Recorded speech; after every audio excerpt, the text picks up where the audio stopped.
নমস্কাৰ। আমাৰ কোকৰাঝাৰ অঞ্চলৰ আমাৰ সাংবাদিক বন্ধুসকললৈ আজি কেইদিনমানৰ পৰা বিভিন্ন এংগেলৰ যিখিনি আমাৰ BPF ৰাজনৈতিক দলৰ বিশেষ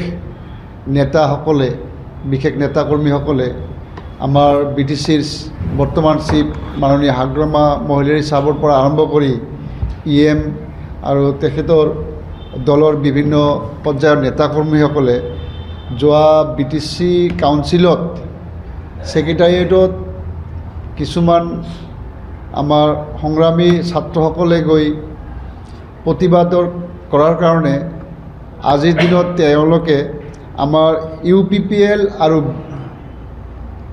এপছুৰ মাজত যিটো সম্পৰ্কৰ কথা কৈ আমাৰ UPPL দলটোক দোষাৰোপ কৰি আছে, সেইটো কথা ভিত্তিহীন আৰু অনৰ্থক কথা কৈ তেওঁলোকে আমাৰ সমাজত অলপ বেলেগ ধৰণৰ কথা তেওঁলোকে বিলাব বিচাৰিছে। মই ক'ব বিচাৰিছোঁ যে UPPL এটা ৰাজনৈতিক দল আৰু এপছু এটা বড়ো জনগোষ্ঠীৰ জাতীয় সংগঠন আৰু বড়ো জনগোষ্ঠীৰ জাতীয় সংগঠন হিচাপে সেই সংগঠনটোৰ অধীনত আমাৰ প্ৰমোদ বড়ো ডাঙৰীয়াও আহে, হাগ্ৰামা মহিলাৰী চাহাবো আহে, কিন্তু আফজালক চৰকাৰ নাহে। আফজালক চৰকাৰ এপছুৰ নেতৃত্বৰ পৰা জন্ম লোৱা ব্যক্তি নহয়। আফজালক চৰকাৰ এটা মাইনৰিটিৰ মানুহ, সেইকাৰণে আমি UPPL দল কৰোঁ। মই আফছুৰ পৰা অহা নহয়। আমাৰ অভিৰাম ডাঙৰীয়া, আমাৰ যি MLA বৰ্তমান যে আছে, তেখেতে আফছুৰ এজন প্ৰাক্তন সভাপতি আছিল। তেখেতৰ গাত কি লগা নাই নেকি? তেখেততো আফছু সংগঠনৰ মানুহ হয়। আমাৰ লমচৰাও দৈমাৰী ডাঙৰীয়া, ৰিহন দৈমাৰী ডাঙৰীয়া, তেখেতো আফছুৰ পৰা অহা। আমাৰ যিবিলাক নেতা আছে আজি ৰাজনৈতিক দলত, ছিনিয়ৰ লিডাৰসকল আছে, কোনোবা নহয় কোনোবা এটা জাতীয় সংগঠনৰ পৰা আহি আজি ৰাজনৈতিক দলত সোমাইছে। ময়ো নিশ্চয় ছাত্ৰ জীৱনত কোনোবা এটা জাতীয় সংগঠনৰ লগত কাম কৰি আহি আজি আমি ৰাজনৈতিক দলত আমি পদাৰ্পণ কৰিছোঁ।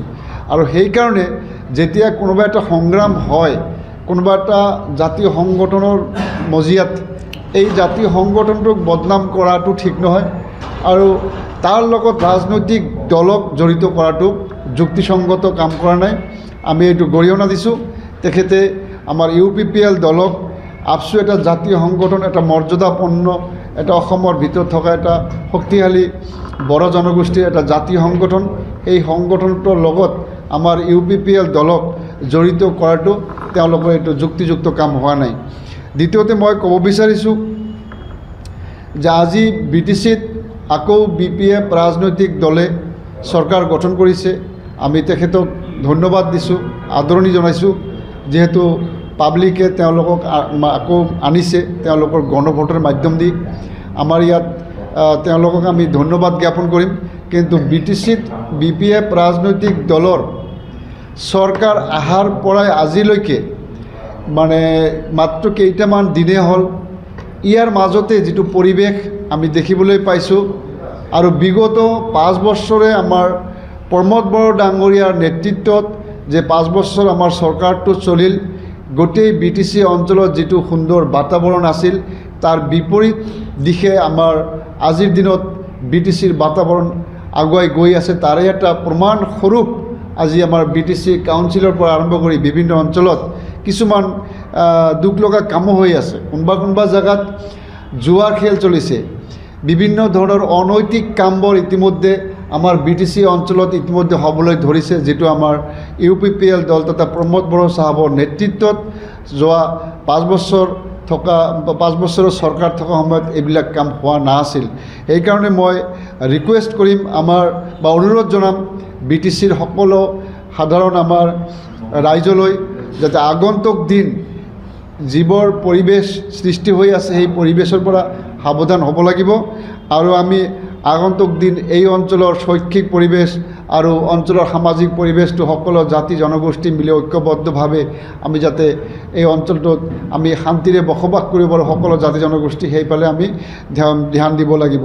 মোৰ বিনম্ৰ অনুৰোধ, আমাৰ অঞ্চলৰ সকলো জাতি জনগোষ্ঠীৰ যুৱক যুৱতীসকললৈ, মুৰব্বীয়ান সমাজলৈ, সকলো জাতি জনগোষ্ঠীৰ বিভিন্ন এংগেলত থকা আমাৰ বিভিন্ন ৰাইজলৈ যে আজি যিটো 6 জনগোষ্ঠীৰ যিটো ST কৰণ লৈ যিটো মানে ব্ৰিটিছ অসমত যিটো পৰিৱেশ সৃষ্টি হৈছে, এই পৰিৱেশত আমাৰ UPPL দলৰ ফালৰ পৰা আমাৰ ক'বলগীয়া একো নাই।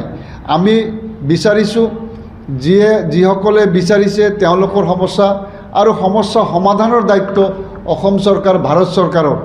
ইয়াত কোনোবা এটা দল সংগঠনে ক'লে যে দিব পাৰিব সেইটো নহয়। সেইকাৰণে আমাৰ ফালৰ পৰা আমি এইখিনিয়ে মোৰ অনুৰোধ যে আজি কিছুমান কিছুমান নেতাই আমাৰ দলৰ নেতাকৰ্মীক ভাবুকি দিয়াৰ কাৰণে আজি আমাৰ দলৰ পৰা কিছুমান নেতাকৰ্মী হয়তো কোনোবা এটা জনগোষ্ঠীৰ পৰা ৰিজাইন দি এতিয়া ঘৰত বহি থাকিব লগা হৈছে। মই অনুৰোধ কৰিম যে UPPL দল সকলো জাতি জনগোষ্ঠীৰ সন্মিলিত এটা সুন্দৰ পৰিপুষ্ট ৰাজনৈতিক দল, আৰু আগন্তুক দিন এই ৰাজনৈতিক দলটোৱে, আমাৰ UPPL ৰাজনৈতিক দলটোৱে আমি আৰু অগ্ৰগণী ভূমিকা আমি গ্ৰহণ কৰিম আৰু সকলো জাতি জনগোষ্ঠীৰ মাজত ইয়াক আমি আৰু আগন্তুক দিন আৰু শক্তিশালী ৰূপ লৈ আমি আগুৱাই লৈ যাম।